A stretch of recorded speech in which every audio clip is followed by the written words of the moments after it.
ایک دفعہ کا ذکر ہے کہ کسی گاؤں میں ایک خوفناک گھر تھا۔ لوگ وہاں جانے سے ڈرتے تھے، یہ کئی سالوں سے بند تھا، کسی میں وہاں جانے کی ہمت نہیں تھی۔ ایک دن 3 دوستوں ایملی، جان اور اسٹیفن نے اس گھر میں جانے کا فیصلہ کیا۔ وہ اب اس گھر کا راز جاننا چاہتے تھے۔ وہ خوفزدہ تھے لیکن پرجوش بھی۔ چنانچہ شام کو وہ وہاں گئے۔ گھر کا ایک بڑا اور پرانا لکڑی کا دروازہ تھا۔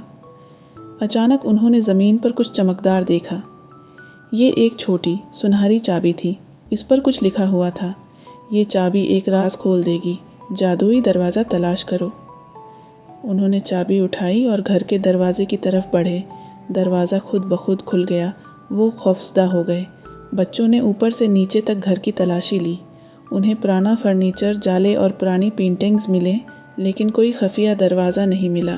جب وہ ہار ماننے ہی والے تھے، ایملی نے ایک بڑے بک شیلف کے پیچھے چھپے ہوئے ایک چھوٹے سے دروازے کو دیکھا۔ ایملی نے کانپتے ہوئے سنہری چابی لے کر دروازے کے چھوٹے سے تالے میں ڈال دی۔ اندھیرے میں سیڑھیاں نیچے جا رہی تھیں۔ دوست سیڑھیوں سے نیچے اترے، ان کے دل دھڑک رہے تھے۔ نیچے انہیں ایک چھوٹا سا چھپا ہوا کمرہ ملا جس میں چمکتے جواہرات، پرانی کتابیں بھری ہوئی تھیں۔ اچانک ایک بھوت آیا اور بہادر بچوں کا استقبال کیا۔ اس نے انہیں ایک بڑی پرانی کتاب دی۔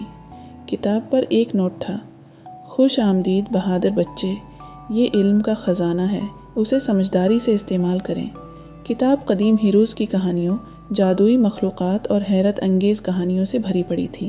ایملی، جان اور اسٹیفن نے گھنٹوں پڑھنے اور سیکھنے میں گزارے۔ انہوں نے محسوس کیا کہ اصل خزانہ وہ علم ہے جسے وہ اب بانٹ سکتے ہیں۔ آخر کار جب وہ گھر سے نکلے تو سورج غروب ہو رہا تھا۔ انہوں نے واپس آنے اور اس جادوئی دنیا کے بارے میں مزید جاننے کا وعدہ کیا جس سے انہوں نے پردہ اٹھایا تھا۔